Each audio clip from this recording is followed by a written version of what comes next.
희한한 쌤이 들려주는 문학 독해 시간 서지은입니다. 네, 오늘 이 시간에 만나볼 작품은요. 만년샤스. 만년샤스? 이게 무슨 뜻이냐고요? 만년, 언제나 변함없이 샤스 무슨 뜻인지 아세요? 네. 그 노래 혹시 들어보셨어요? 노란 샤스 이브. 네, 사실은 1960년대 곡이라고 하는데 요즘에 리메이크해서 많이 또 부르더라고요. 너희들이 좋아하는 가수들이요. 네, 바로 셔츠라는 뜻입니다. 아니, 언제나 변함없이 똑같은 셔츠. 맨몸을 비유한 표현인데요. 오늘 만나는 작품도 정말 재밌을 것 같지 않아요? 네, 오늘 만나는 작품 어린이날을 만드신 방정환 작가님의 작품입니다. 영광이죠. 글의 종류부터 살펴볼게요. 창작 동화예요. 네, 실제로 있을 법한 이야기를 꾸며서 쓴 글이죠. 글의 특징은 창남이가 주인공이에요. 창남이. 이 창남이를 통해서요. 어려운 환경에서도 자신보다 더 어려운 이웃을 돕는 모습을 보여주는 감동적인 이야기입니다.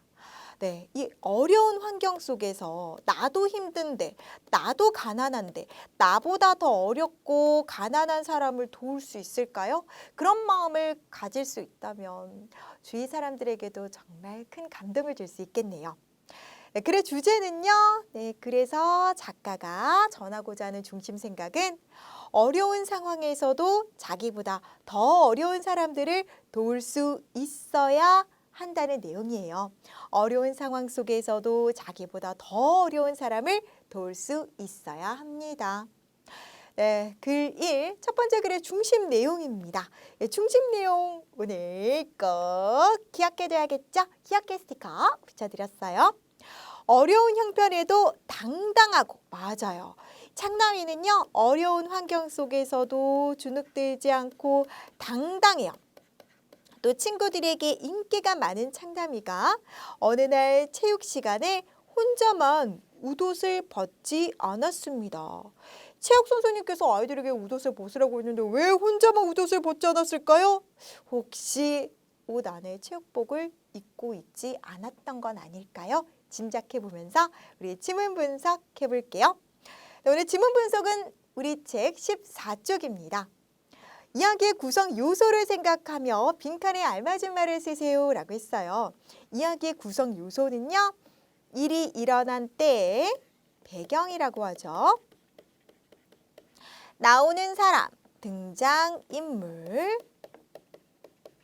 또 일어난 일을 사건이라고 해요. 그럼 이야기 구성 요소를 생각하면서 빈칸을 채워볼게요. 일이 일어난 때는 언제, 어디에서, 겨울에, 무슨 시간인가요? 체육 시간입니다. 등장인물 나오는 사람 누구 나오죠? 장남이 주인공이죠. 반 아이들 그리고 체육 선생님 등장합니다. 일어난 일 사건은요. 아이들이 날씨가 추워서요. 체육복 위에 무엇을? 웃옷을 입자 선생님께서 벗으라고 하셨는데 창남이만 벗지 않고 있었어요. 네, 이렇게 이야기의 구성 요소를 생각하며 빈칸을 채워보았어요.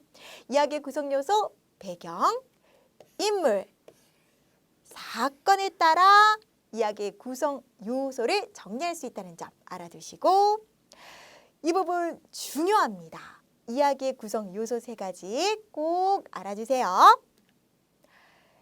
이 글의 중심 인물인 창남이에 대해 생각하며 괄호 안에 들어갈 알맞은 말을 동그라미 표하세요 라고 했습니다. 창남이, 그러니까 인물, 창남이라는 인물의 특징에 대해서 살펴보는 내용인데요.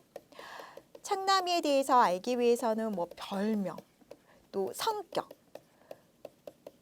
창남이는 비행사같이 시원스럽고 유쾌한 성격을 가진 친구이다 라고 했어요.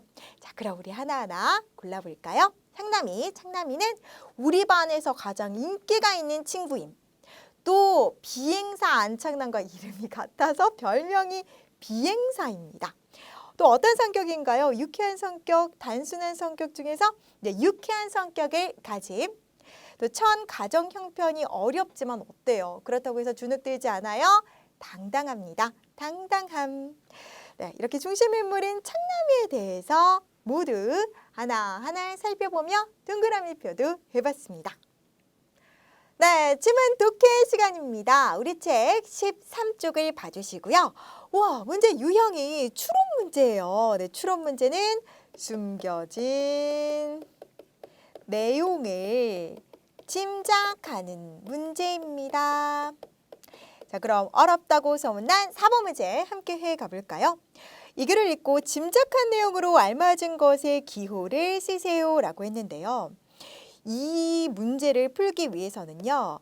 인물이 한 일이 있으면 왜 그렇게 행동했는지 까닭을 짐작해 보는 거예요. 네, 이 까닭을 짐작해 보면 이 문제를 쉽게 풀 수 있습니다. 옷을 벗으라는 선생님의 말씀에도 창남이는 옷을 벗지 않았어요. 왜 그랬을까요? 그 까닭, 그 이유를 짐작해 보면 그 안에 체육복을 입지 않아서인 것 같아. 이렇게 짐작해 보면 되겠죠. 자, 그럼 풀어볼까요? 반 아이들은 창남이네 집 사정이 어려운 것을 알고 있지만 일부러 모른 척 해준 것 같아. 아니죠. 나 창남이가 선생님의 말씀에도 웃옷을 벗지 못한 것은 그 안에 체육복을 입지 않아서인 것 같아. 네, 창남이가 웃옷을 벗지 못한 것, 그 까닭이 바로 그 안에 체육복을 입지 않아서인 것 같아라고 숨겨진 내용을 짐작해 볼 수 있네요. 창남이는 자신의 물건을 소중하게 생각해서 모자나 바지가 헤어져도 새로 사지 않고 기호 입은 건가요? 아니죠. 자, 그럼 짐작한 내용으로 알맞은 것의 기호는 나입니다. 네, 정말 잘하셨어요. 이렇게 해서 우리 만년샷스 그 첫 번째 시간을 마치고요. 선생님과는 다음 시간에 만나볼게요. 사랑해, 얘들아.